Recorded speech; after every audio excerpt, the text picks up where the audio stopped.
राकेश जी, हरकेश हरकेश 51 रुपए हमारे स्कूल को दान करते, धन्यवाद। 251 रुपए चरणजीत सिंह जी हमारे स्कूल को दान करते हैं, धन्यवाद।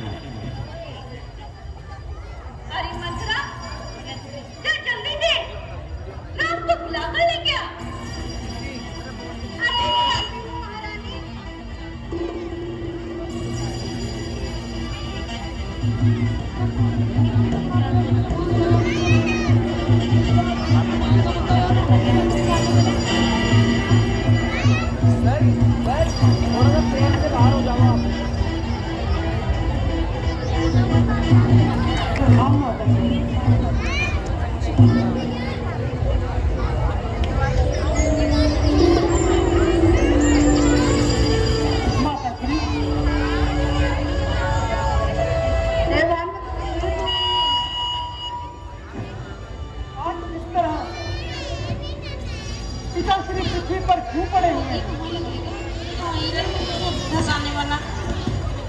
पिताश्री, पिताश्री, ये पिताश्री, आपको यह क्या हुआ पिताश्री? माताश्री, क्या आपको कुछ मालूम है? हेलो, आप ही मुझे बता दीजिए, पिताश्री को यह क्या हुआ है? परंतु बेटा, इस बात को प्रण करो, मेरे मुख से निकली हुई बात ऐसे ही समझोगे जैसे जैसे तुम महाराज के मुख से निकली हुई बात है, या अपनी सगी मां के मुख से। दिल में मत सोचो मां कि राम की सोच है पहले मां, अगर हो तुम्हें जी है मेरा जिस्म जा, आज्ञा में शंका करे, वो कभी ना हर कहे, हुक्म माता का पिता के हुक्म से कम नहीं।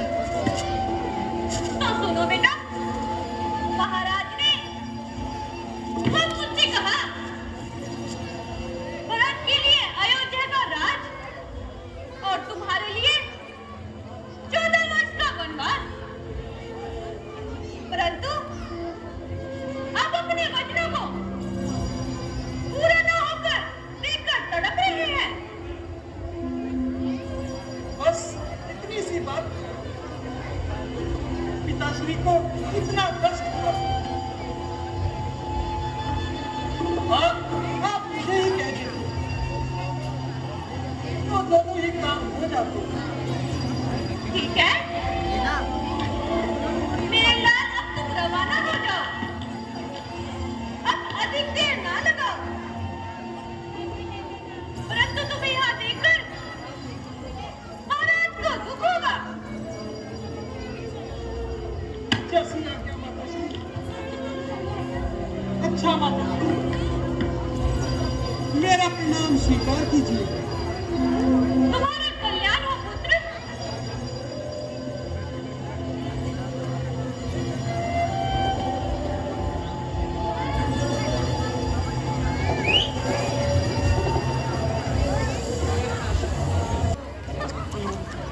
माइक बंद कर लो।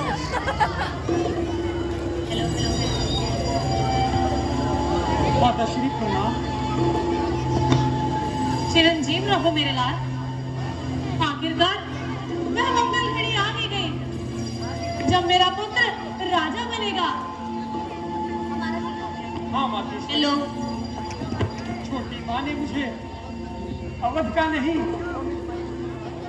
अपितु सारे संसार का राज्य दे दिया है। हे माता, आप मुझे आशीष दे दीजिए कि मैं कार्यभार भली भांति संभालूं। जुग जुग जियो मेरे लाल। परंतु बेटा, राज सिंहासन पर विराजने से पहले माँ के बनाए इस सिंहासन पर विराजो। नहीं माँ, अब मेरा राज्य सिंहासन पर नहीं, अभी तू उषा के आसन पर है।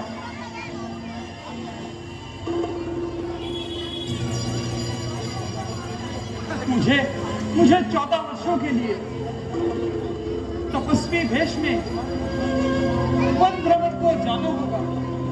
नहीं नहीं राम, ऐसी गलती नहीं करते।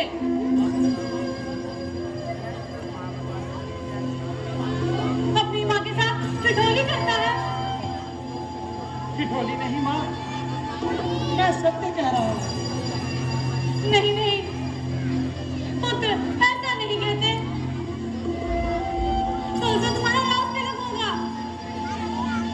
माता श्री, किसी समय मझली माँ कैकेयी को पिताश्री ने 2 वरदान दिए थे, जो आज उन्होंने मांग लिए। पहले में भरत के लिए अयोध्या का राज्य और दूसरे में मेरे लिए 14 वर्षों का वनवास। नहीं नहीं, ऐसा नहीं हो सकता।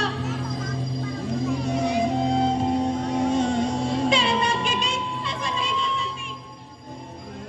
तू तो उसे जान से प्यारा था। शांत हो जाइए माता श्री।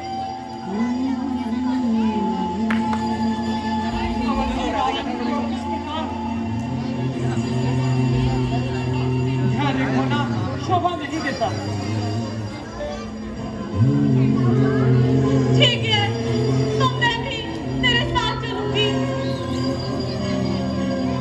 ये आप क्या कह रही हैं माता श्री?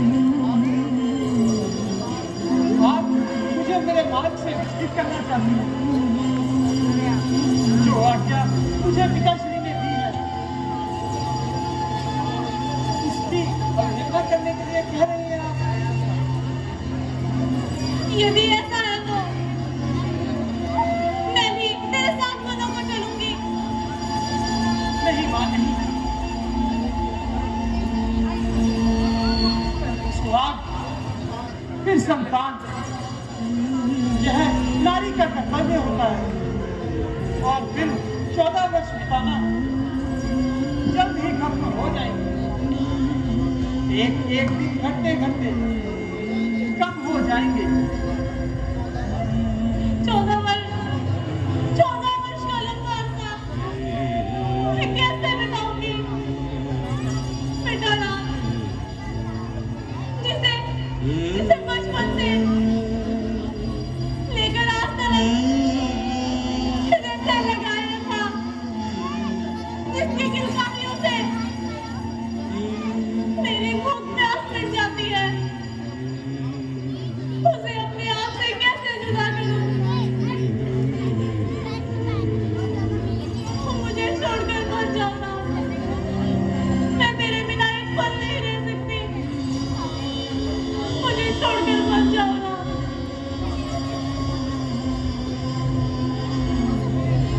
शांत शांत हो जाइए मातेश्वरी।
तो बहुत ही साधारण सी है।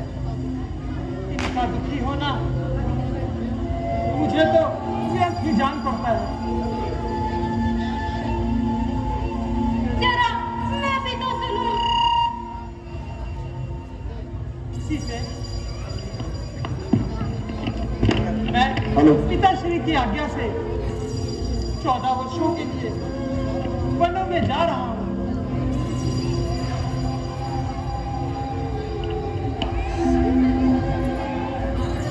उनकी आज्ञा का पालन करना हमारा परम धर्म है। सीते, मुझे तुमसे ऐसी ही आशा थी। अच्छा तो अब मुझे विदा करो। इतनी जल्दी प्राणनाथ, मुझे भी तो तैयार होने दीजिए। तुम किस लिए तैयार हो रही हो? आप किस लिए बन जा रहे हो? मुझे मेरे पिताश्री की आज्ञा है।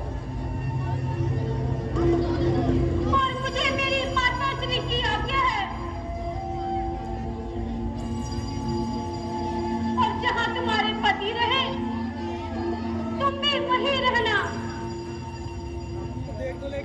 दुनिया क्या कहे किससे कि राम अपने दुखों के लिए सीता को वनों में ले गया।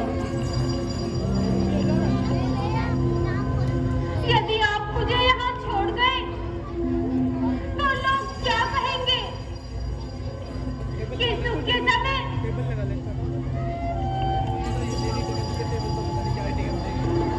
समय पति के साथ रही, जब दुख की घड़ी आई तो कि रघुनाथ का साथ छोड़ दिया। अच्छा भैया,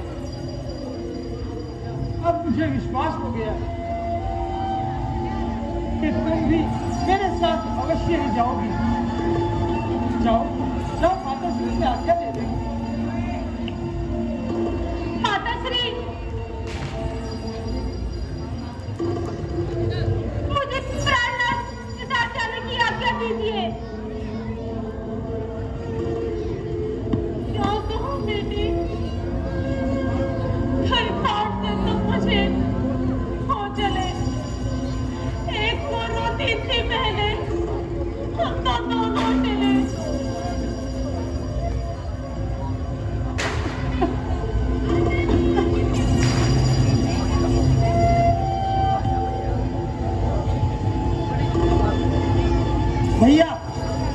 भैया ये क्या मैं सुन रहा हूँ भैया कि कहीं के कहने पर महाराज ने आपसे राज्य छीन लिया। माता कह गई तो क्या कहीं कहकर तो वापस सुने। आप बुलाओ उसे माता। मैं उस कुलगतनी को माता कहकर संबोधित नहीं करूंगा और मैं यहाँ न्याय होने नहीं दूंगा। मेरा यह धनुष केवल शोभा की वस्तु नहीं है। मैं अपने धनुष से महाराज की चतुर्गुणी सेना का अकेला ही सामना करने के लिए पर्याप्त हूँ। लक्ष्मण, महाराज ने क्या समझा था कि वह आपका राज्य छीनकर भरत को दे देंगे।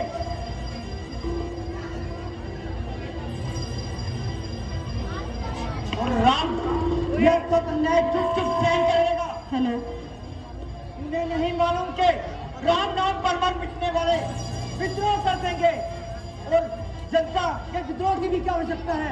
उनका यह दास लक्ष्मण अकेला ही महाराज के लिए पर्याप्त है। चुप हो जाओ लक्ष्मण, अनर्गल बातें मत करो। आप बीच में मत पड़ो भैया, अन्यथा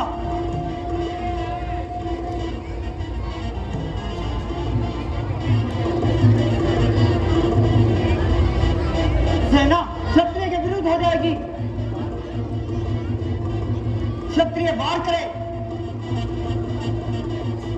और क्षत्रिय उसको न दे, तब सारा क्षत्रिय की वीरता पर जो राज सिंहासन जनता में घोषणा करके आज तो दिया जा चुका है, उस राज सिंहासन पर बैठने का स्वयं आपको और माता सीता को है, और किसी को नहीं।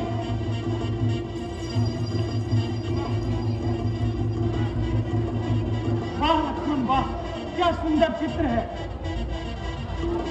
पिता हाथ बंधे बाहर खड़े हैं और पुत्र अपनी पत्नी के साथ सिंहासन पर बैठा हुआ है और उन्हें आदेश दे रहा है। देवता भी आएंगे आकाश से उतरकर इस सुंदर दृश्य को देखने के लिए कि अयोध्या में मानव सभ्यता ने कितनी उन्नति कर ली है। परंतु भैया, जब देखता ही अपने आचरण से गिर जाए, चुप हो जाओ लक्ष्मण। अरे तुम्हारे इतने ही नीच पिता हैं तो आज से मुझे भैया कहना छोड़ दो। भैया, यह आप क्या कह रहे हैं भैया? मैं आपके बिना कैसे जीवित रहूंगा भैया? आप मेरे लिए भगवान हैं भैया। यदि आपके साथ कोई अन्याय करे तो मैं कैसे चुप रहूं भैया? लक्ष्मण, ये तुमसे किसने कह दिया कि मेरे साथ कोई अन्याय हुआ है? अन्याय तो तुम कर रहे हो अपने बड़े भाई पर और अपने पिता पर। पिता पर? हाँ हाँ, पिता पर। क्या तुम उनकी पीड़ा को समझते हो? आज उनकी अवस्था उस घायल शेर की तरह है जो किसी शिकारी के जाल में घुस गया है। और ऐसे असहाय शेर पर तुम अपने तीर चलाकर अपनी वीरता दिखाना चाहते हो। धिक्कार है ऐसी वीरता पर। परंतु भैया, जब एक पिता ही अपने आचरण से गिर जाए और एक स्त्री के कहने पर अपने धर्मात्मा पुत्र को देश निकाला दे दे। लक्ष्मण, मैं माता कैकेयी को दोषी नहीं मानता। यह सब होनी करा रही है। यदि यह अनहोनी भी है तो मैं उससे भी नहीं हारना चाहता।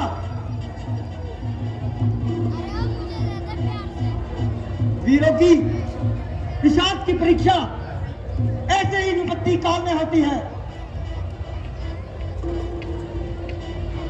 आपत्ति काल में केवल वीरता की परीक्षा ही नहीं, मनुष्य के धर्म की भी परीक्षा होती है।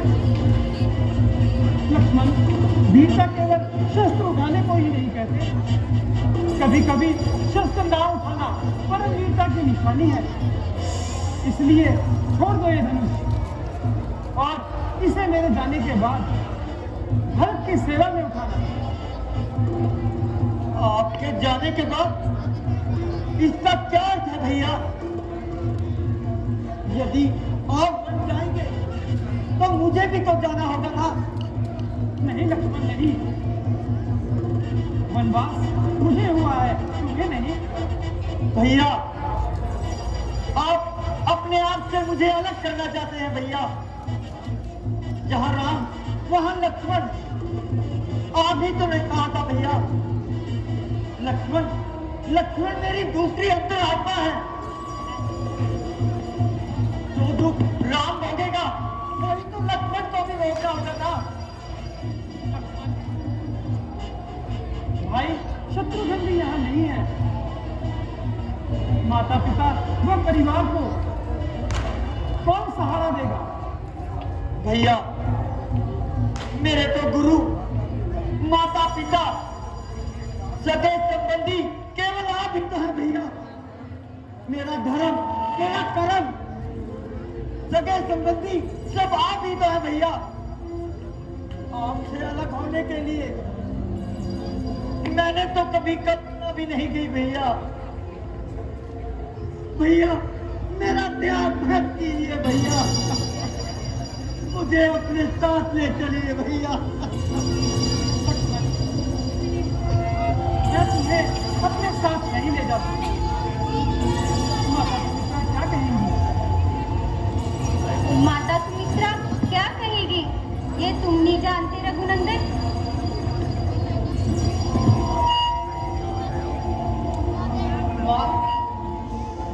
मुझे बंजा में क्या क्या दे दीजिए माँ। बनिया नगर से तुम्हें क्या लेना, तुम्हारे लिए तो जहाँ राम है वही तुम्हारी अयोध्या है। यदि यदि सीताराम बन जाते हैं तो तुम्हारे इस अयोध्या में कोई काम नहीं। माँ, आज तुमने मेरा मकसद गर्व से ऊंचा कर दिया माँ। परंतु तब गर्व होगा जब मैं 14 वर्षों के बाद ये सुनूंगी कि तुमने अपने बड़े भाई की सेवा में कोई त्रुटि की। अवश्य माता जी, आज से मैं नहीं, सीता तुम्हारी माँ है और राम तुम्हारे पिता। ये सो जाए तो पहरा देना, ये कुछ खा ले और यदि कुछ बच जाए तो खाना। इनके रास्तों के कांटे अपनी आंखों से चुनना, इनकी इतनी सेवा करना कि सीता अपने महल के सारे सुखों को। लक्ष्मण इतना याद रखना, मैं सेवा सबसे बड़ा धर्म है। लक्ष्मण, जिसको यही होता कि तुम भी यहीं पर ध्यान चाहते और राज्य कार्य में धर्म का हाथ बनाया। यदि चलने का इरादा कर ही लिया है तो देर करना व्यर्थ है। इसीलिए चलने की तैयारी करो।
जैसी आज्ञा माता जी।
श्यामल रामचंद्र महाराज की।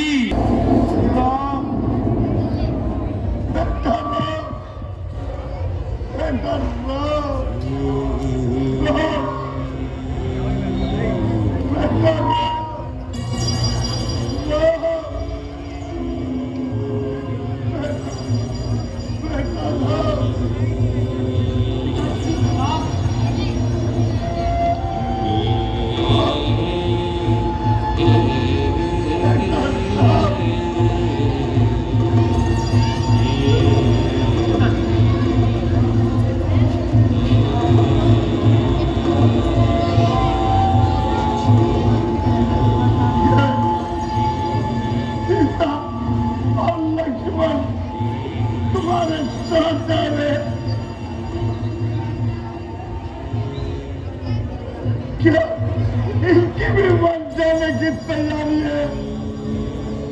पिताश्री, मैंने इन्हें बहुत समझाया, परंतु यह नहीं माने।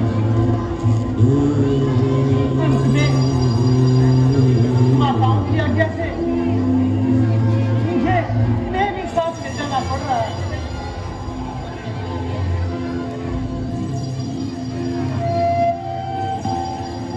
हाँ बेटा,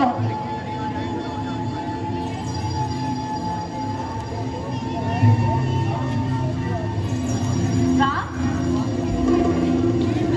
बेटा लक्ष्मण, ये लो वस्त्र।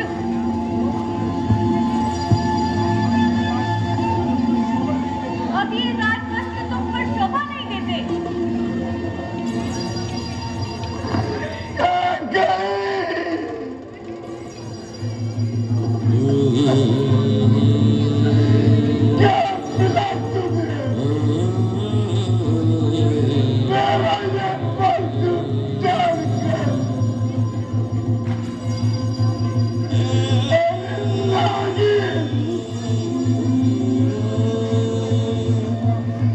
मुझे क्या पता था?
श्यामल राम।